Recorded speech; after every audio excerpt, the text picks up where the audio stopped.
আসসালামু আলাইকুম ওয়া রাহমাতুল্লাহি ওয়া বারাকাতুহু। প্রিয় দর্শক, আশা করি মহান আল্লাহর রহমতে সকলেই ভালো আছেন। সহিহ কোরআন শিক্ষা টিউটোরিয়ালের ৮ম পর্বে আপনাকে স্বাগতম। আমাদের আজকের পর্বে থাকছে সূরা কুরাইশ।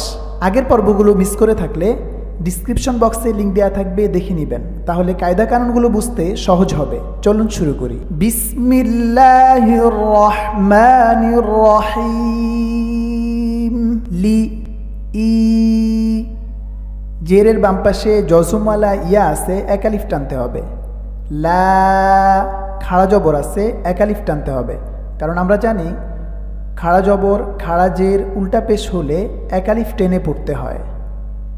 ফি উ রই রই শিন, এখানে ওয়াকফ করলে জজম হয়ে যাবে। লি ইলাফি কুরাইশ লিইলাফি কুরাইশ।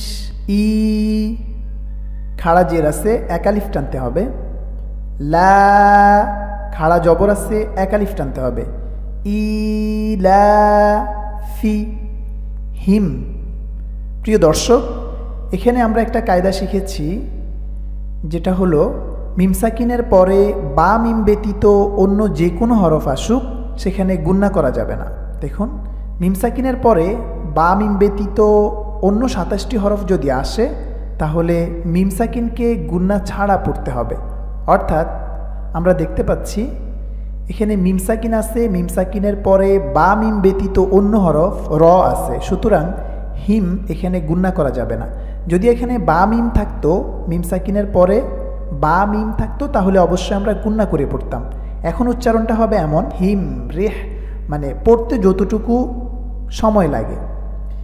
ইলাফিহিম রিহ ইলাফিহিম রিহ লা তাশ তাশ শি তা। এখানে উপরে ৪ আলিফ টানের একটা চিহ্ন আছে, ৪ আলিফ টানতে হবে, এবং জবরের বাম পাশে খালি আলিফ আছে। ইলাফিহিম রিহলাতাশ শিতাই ওয়াস ওয়াস সয়ফ সয়ফ। এখানে আমরা ওয়াকফ করার কারণে জজম দিয়েছি। ইলাফিহিম রিহলাতাশ শিতাই ওয়াস সয়ফ। এখানে সদ আছে, খেয়াল রাখতে হবে। ফল ফল ইয়া ইয়া বু দু। পেশের বাম পাশে জজমওয়ালা ওয়াও আছে, এক আলিফ টানতে হবে। রব্বা রব্বা। হা খাড়া জবর আছে, এক আলিফ টানতে হবে। দাল দাল বাই বাই তি। এখানে আমরা ওয়াকফ করব, তখন জজম দিয়ে পড়ব। ফালইয়াবুদু রাব্ব হাযাল বাইত। আল্লাহ ভি জেরের বাম পাশে জজমওয়ালা ইয়া আছে, এক আলিফ টানতে হবে, এবং সাথে উপরে ৩ আলিফ একটি চিহ্ন আছে। আল্লাযী আত আত। আমরা জানি কলকলার হরফ ৫টি, কফ, ত, বা এবং জিম, দাল। এই ৫ হরফে যদি জজম হয় তাহলে অবশ্যই কলকলা করে পড়তে হবে, তবে উচ্চারণটা হবে এমন, আত আত আ মা হুম হুম। এখানে আমরা দেখতে পাচ্ছি মিম সাকিন আছে এবং তারপরে মিম আছে, সুতরাং আমরা জানি মিম সাকিনের পরে যদি বা এবং মিম থাকে তাহলে অবশ্যই গুণনা করে পড়তে হবে, এবং আরও জানি যে নুনে এবং মিমে তাসদিদ হলে গুণনা করে পড়তে হবে।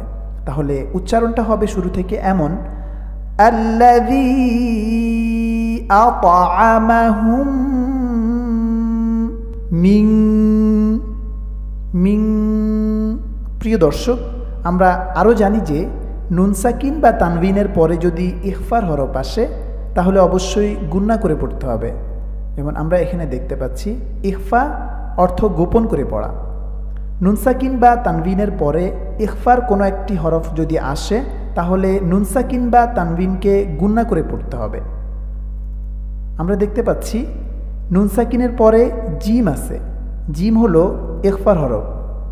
দেখুন এই যে ইখফার হরফ জিম, সুতরাং এখানে গুণনা করে পড়তে হবে অবশ্যই। মিং জু, পেশের বাম পাশে জজমওয়ালা ওয়াও আছে, এক আলিফ টানতে হবে।